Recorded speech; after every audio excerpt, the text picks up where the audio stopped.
എല്ലാവർക്കും എൻ്റെ വിനീത പ്രണാമം. ശ്രീ വിശ്വ വാസ്തുവിദ്യ എന്ന എളിയ ചാനലിലേക്ക് നിങ്ങളെ സ്നേഹപൂർവ്വം സ്വാഗതം ചെയ്യുന്നു. കാമസൂത്രം എന്ന് കേൾക്കുമ്പോൾ പലരും ഇന്നും അസ്വസ്ഥമാകാറുണ്ട്.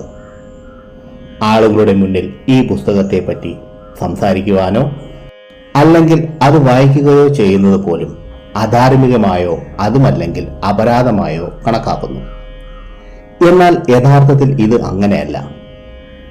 കാമസൂത്ര ലൈംഗിക വിദ്യാഭ്യാസത്തെ അടിസ്ഥാനമാക്കിയുള്ള ഒരു പുരാണ ഗ്രന്ഥമാണ്.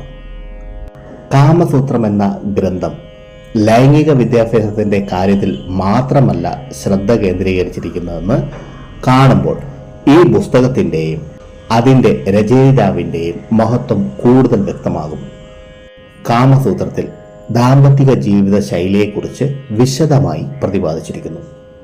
ലൈംഗികത എന്നത് ഒരു വ്യക്തിയുടെ ജീവിതത്തിൽ എത്രത്തോളം സ്വാധീനിക്കുന്നുവെന്നും ഇതിലൂടെ വ്യക്തിക്ക് തൻ്റെ ജീവിതത്തെ എങ്ങനെ പോസിറ്റീവിലേക്ക് കൊണ്ടുപോകാം എന്നതും മനസ്സിലാകും. വളരെ രസകരവും അത്ഭുതകരവുമായ ഒരു കാര്യം ഇതാണ്. കാമസൂത്രം രചിച്ച വത്സനയന മഹർഷി യഥാർത്ഥത്തിൽ ഒരു ബ്രഹ്മചാരിയായിരുന്നു എന്നത്.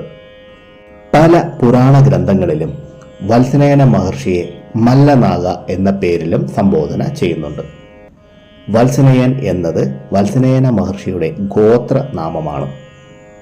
കാമസൂത്രം കൂടാതെ വത്സനയന മഹർഷിയുടെ രണ്ടാമത്തെ സംഭാവനയാണ് ന്യായ വരിഷ്ഠിക.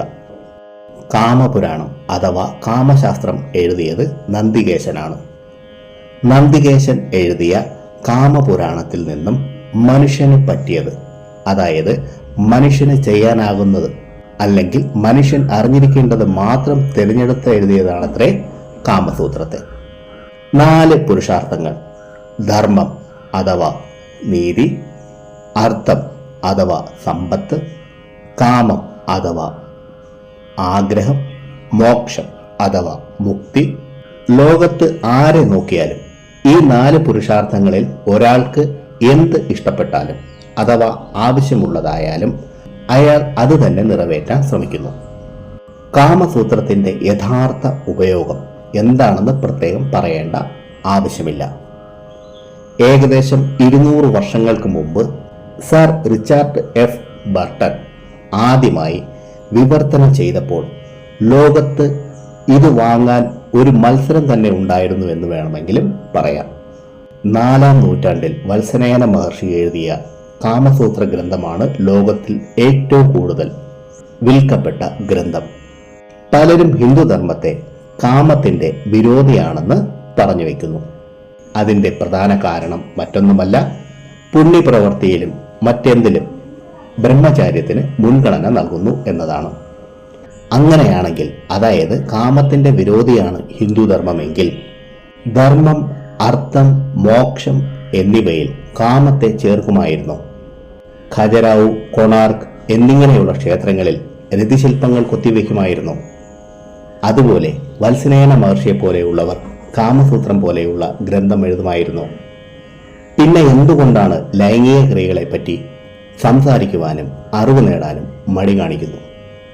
ഹിന്ദു പ്രാചീന സിദ്ധാന്തങ്ങൾ അനുസരിച്ച് സംഭോഗം കൊണ്ട് വംശവൃത്തി, മൈത്രീലാഭം, സഹചാര്യ സുഖം, മാനസിക രൂപത്തിൽ പക്വത, ദീർഘായുസ്, ശാരീരികവും മാനസികവുമായ ആരോഗ്യസുഖം എന്നിവ നേടുവാൻ സാധിക്കുന്നു എന്നാണ്. ഇന്നത്തെ കാലത്ത് യുവാവസ്ഥയിലുള്ളവർ ശാരീരിക ആനന്ദത്തിന് മാത്രമാണ് ശാരീരിക ബന്ധത്തെ കണക്കാക്കുന്നത്.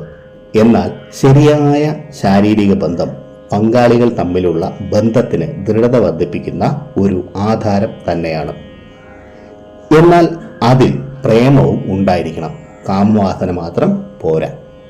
അതുകൊണ്ട് തന്നെ ഇന്നത്തെ കാലത്തുള്ള യുവാക്കൾ സഹവാസത്തിന്റെ പ്രാചീന നിയമങ്ങൾ അറിഞ്ഞിരിക്കേണ്ടത് അത്യാവശ്യമാണ്. ബന്ധത്തിൽ ദൃഢതയുണ്ടാവാനും ഉത്തമരായ സന്താനങ്ങൾക്ക് ജന്മം നൽകുവാനും ഇത് അത്യാവശ്യമാണ്. ഇതിനായി കാമസൂത്രത്തിൽ പറഞ്ഞിരിക്കുന്ന ചില നിയമങ്ങൾ എന്തൊക്കെയെന്ന് പറയാം. 1-ാമത്തെ നിയമം: ഹിന്ദു ധർമ്മശാസ്ത്രങ്ങൾ അനുസരിച്ച് മനുഷ്യ ശരീരത്തിൽ വ്യാൻ, സമാൻ, ഉദാൻ, പ്രാൺ, അപാൻ എന്നിങ്ങനെ 5 പ്രകാരത്തിലുള്ള വായുകളാണുള്ളത്. ഈ 5 അപാൻ വായുവാണ് മലം, മൂത്രം, ശുക്ലം, ഗർഭം, ആർത്തവം എന്നിവയെ വെളിയിലാക്കുവാനായി പ്രവർത്തിക്കുന്നത്. ഇതിൽ ശുക്ലത്തെ വീര്യമെന്ന് പറയുന്നു. ശാസ്ത്രങ്ങളനുസരിച്ച് ഈ വായുവിന്റെ ഗതിക്ക് പരിവർത്തനമുണ്ടായാൽ, അതായത് ഏതെങ്കിലും രൂപത്തിൽ തകരാറ് ഉണ്ടാവുകയാണെങ്കിൽ മൂത്രാശയവും ഗുദാശയവും സംബന്ധിച്ചുള്ള രോഗങ്ങൾ ഉൽപ്പന്നമാകുന്നു. ഇത് സംഭോഗശക്തിയെയും കാര്യമായി ബാധിക്കും. ഈ അപാൻ വായുവാണ് സ്ത്രീകൾക്ക് ആർത്തവം, ഗർഭം, അതുപോലെ സംഭോഗ താല്പര്യത്തെയും നിയന്ത്രിക്കുന്നത്. അതുകൊണ്ട് എപ്പോഴും അപാൻ വായുവിനെ ശുദ്ധവും ചലനശേഷിയുള്ളതുമായി വയ്ക്കുവാൻ ഉദരത്തെ എപ്പോഴും വൃത്തിയായി സൂക്ഷിക്കണം. സമയത്ത് തന്നെ ശൗചാലയത്തിൽ പോകുക. 2ാമത്തെ നിയമം, വത്സനയന മഹർഷിയുടെ അഭിപ്രായത്തിൽ സ്ത്രീകളും കാമസൂത്രത്തിന്റെ അറിവ് നേടിയിരിക്കണമെന്നാണ്. ഇത് പുരുഷനേക്കാളും കൂടുതൽ ആവശ്യം സ്ത്രീകൾക്കാണ്. വത്സനയന മഹർഷിയുടെ അഭിപ്രായത്തിൽ സ്ത്രീയും പുരുഷനും ഒരുപോലെ കാമശാസ്ത്രത്തെ മനസ്സിലാക്കിയിരുന്നാൽ സംഭോഗത്തിൽ ചരമസുഖം പ്രാപ്തമാക്കുവാൻ കഴിയുമെന്നാണ്. വിവാഹത്തിന് മുമ്പ് സ്ത്രീ ജനിച്ചു വളർന്ന വീട്ടിലും വിവാഹത്തിന് ശേഷം ഭർത്താവിന്റെ അനുമതിയോടെ ഭർതൃവീട്ടിലും വെച്ച് കാമശാസ്ത്രത്തിന്റെ അറിവ് നേടണമെന്നാണ് അദ്ദേഹം പറയുന്നത്. അതുകൊണ്ട് ദാമ്പത്യ ജീവിതത്തിൽ സ്ഥിരതയും ദൃഢതയും ഉണ്ടാകും. അതുപോലെ ഭർത്താവ് അന്യ സ്ത്രീകളിൽ ആകൃഷ്ടരാകുകയും ഇല്ല.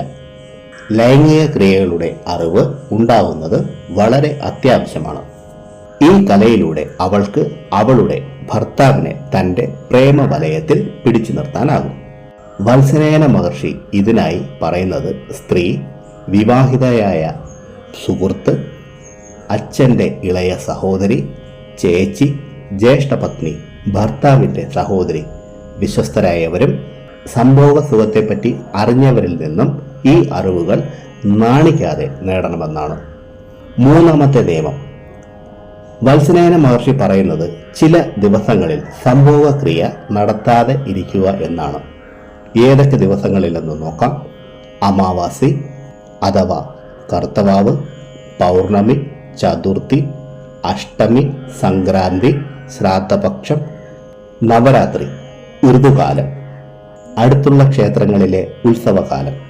ഈ ദിവസങ്ങളിലെല്ലാം സംഭോഗക്രിയ ചെയ്യാൻ പാടില്ലാത്തതാണ്. ഏത് ദമ്പതികളാണോ ഈ നിയമത്തെ ശ്രദ്ധയോടെ പാലിക്കുന്നത് അവരുടെ ജീവിതത്തിൽ സുഖം, സമൃദ്ധി, പരസ്പര സ്നേഹം ഇവയെല്ലാം നിലനിൽക്കും. ഈ നിയമത്തെ പാലിക്കാത്തവർക്ക് ജീവിതത്തിൽ കലഹം, ധനഹാനി ഇതുപോലെയുള്ള പ്രശ്നങ്ങൾ അഭിമുഖീകരിക്കേണ്ടതായി വരും. ഇതിന്റെ 2ാം ഭാഗം അടുത്തൊരു അധ്യായത്തിൽ പറയാം. പ്രിയരെ, ഈ അധ്യായത്തിൽ പറഞ്ഞ കാര്യങ്ങൾ നിങ്ങൾക്ക് പ്രയോജനപ്പെട്ടു എന്ന് ഞാൻ വിശ്വസിക്കുന്നു. ഇഷ്ടമായെങ്കിൽ ലൈക്ക് ചെയ്ത് എന്നെ അറിയിക്കുക. നിങ്ങളുടെ ഇഷ്ടദേവന്റെ പേര് കമന്റ് ബോക്സിൽ ഒന്ന് എഴുതുക. മറ്റുള്ളവർക്ക് പ്രയോജനപ്പെടുന്ന രീതിയിൽ എന്തെങ്കിലും ഉണ്ടെങ്കിൽ ഷെയർ ചെയ്യാനും ഈ ചാനലിലെ പഴയ വീഡിയോകളും കാണുക. പിന്നെ ഞാൻ എപ്പോഴും പറയുന്നത് പോലെ സത്യസന്ധമായ യഥാർത്ഥ വാസ്തുവിദ്യ രഹസ്യങ്ങളും സനാതന ധർമ്മത്തിലെ സാധന, ഉപാസന, മന്ത്രരഹസ്യങ്ങളും ഹസ്തരേഖ വിജ്ഞാനവും സാമുദ്രിക ശാസ്ത്ര രഹസ്യങ്ങളും അറിയാനായി നിങ്ങൾ ഈ ചാനൽ സബ്സ്ക്രൈബ് ചെയ്യുക. നിങ്ങൾക്കെല്ലാവർക്കും സർവേശ്വരന്റെ അനുഗ്രഹം ലഭിക്കാനായി ആത്മാർത്ഥമായി പ്രാർത്ഥിച്ചുകൊണ്ട് നിർത്തുന്നു. നന്ദി, നമസ്കാരം.